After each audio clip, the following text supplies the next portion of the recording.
Case is one of those things I always found a little odd.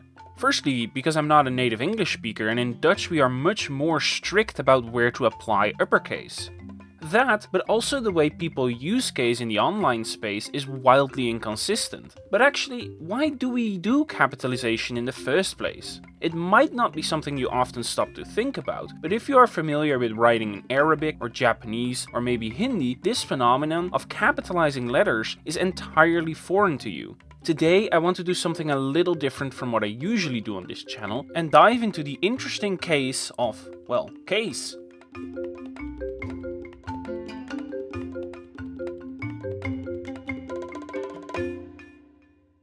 The history of writing is very old and far predates the distinction between uppercase and lowercase.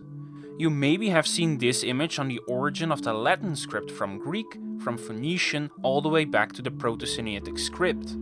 That one was used a long time ago, but writing dates back even further than that to approximately the 3rd millennium BC in Mesopotamia, though the Latin script we use today evolved from an early form used in the Canaan around 1800 BC. However, these early scripts did not have an upper-lowercase distinction.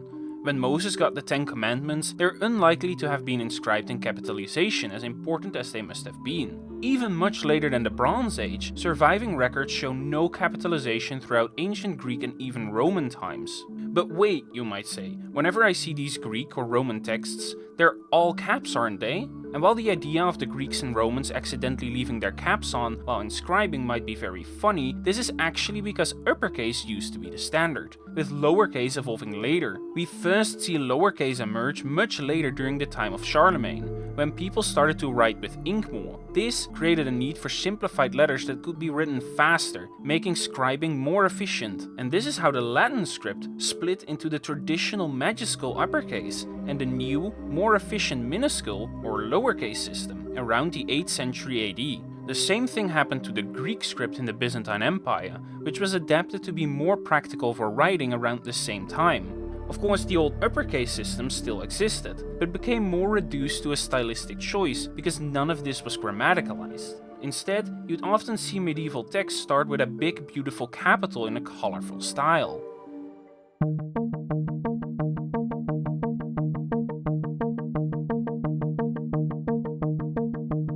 From that initial starting point of having a single stylized letter at the start of your scripture, capitalization then slowly became grammaticalized, and today many complicated rules exist to essentially have two writing systems. In Old and Middle English, capitalization stayed mostly inconsistent, being applied wherever the author felt the need for a decorated letter. However, with the invention of the printing press, uppercase started a slow journey towards becoming grammaticalized. Now, every word deemed important got capitalized using the old majuscule script as a way to express emphasis.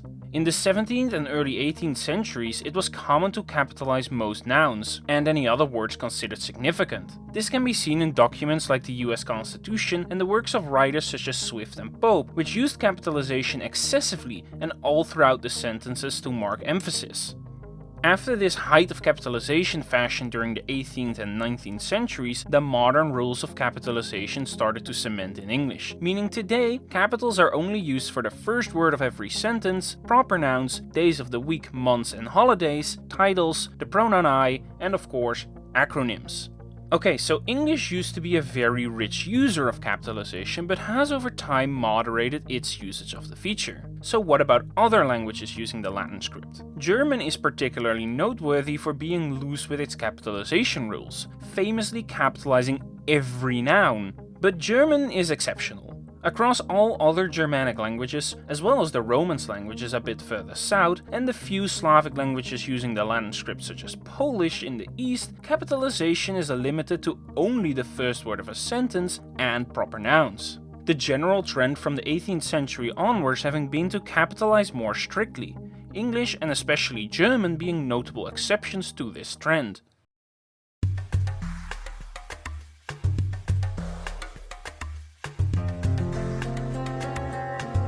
But capitalization isn't unique to the Latin script, and also occurs in Greek, Cyrillic, and Armenian. While in Greek it arose at the same time for the same reasons as it did in Latin, Cyrillic and Armenian inherited the feature from Greek. More recent scripts, such as many of the developing scripts for African and Native American languages, sometimes also have capitalization inherited from the Latin script. But these are very new. In reality, the process that split the Latin and Greek scripts in two occurred parallel to each other, and was then spread into other scripts, which masks how unique this feature's arisal was, because it hasn't really happened in any other major scripts independently.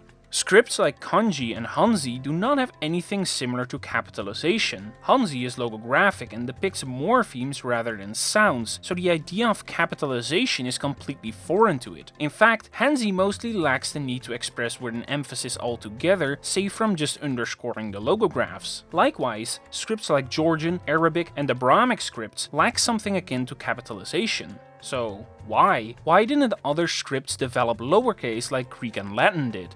In the case of Arabic, it's a cursive script where every character is connected. This stands in stark contrast to classical Latin and Greek uppercase, which are all independent symbols. When people started to write with ink on paper, lowercase arose out of a need for efficiency. Connected letters are faster written than separate symbols after all, but for Arabic this need was absent as it's already very efficient to write in. You don't need to lift your pencil as much writing in Arabic as you would writing in Greek or in Latin. The Brahmic scripts are a bit more complicated though.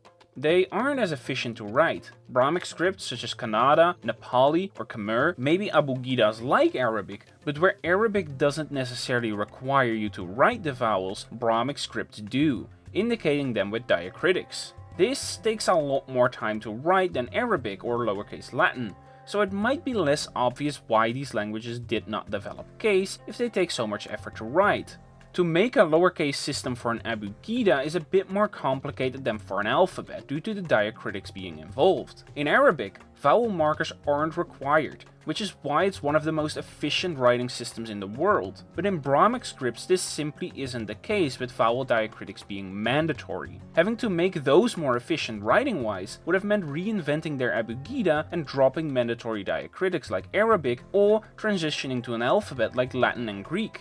Languages like Tamil, Tibetan, and Thai are also famously conservative in their writing. Tibetan writing was established in the 9th century AD, but its spelling system hasn't had many, or any reforms since. Modern spoken Tibetan has diverged significantly over the centuries, but is still written like it was spoken over 1,000 years ago. Basically, you're speaking modern Tibetan, but writing Old Tibetan, which you could argue is actually backwards progress in terms of writing efficiency. It also took the Brahmic languages longer than their European counterparts to transition from carved inscriptions to ink written on paper. You don't need smooth rounded characters when you are carving, and when ink on paper writing did begin, these scripts did start becoming more rounded and smooth to write, such as the modern Telugu script, which may not be as fast to write as Arabic, but is also far from impractical to write with.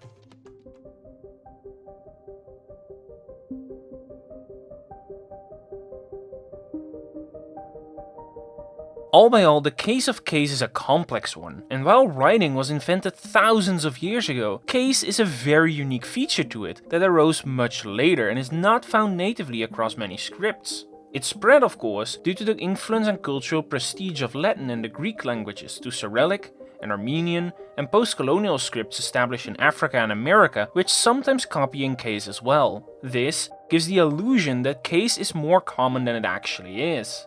It's rare. And if we're being strict, it only arose once out of a need to make writing more efficient during the early Middle Ages.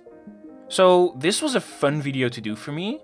I did a poll on my channel asking if you all would enjoy me doing a video on linguistics, and the majority told me to go for it. So here we are. I'm curious to hear if you enjoyed this video and if you learned something from it. If you did enjoy it, maybe consider hitting that subscribe button, because I want to look into doing more language videos in the future. Because first of all, I really enjoy linguistics, but I also think it's very useful to build a sort of resume in linguistics videos for if and when Project Espa advances to conlang stages. Let me know if this is too off topic from my main content for you in the comments below. Anyways, as always, thank you so much for watching. This has been YG Online talking about case, and I'll see you in the next one. Stay tuned.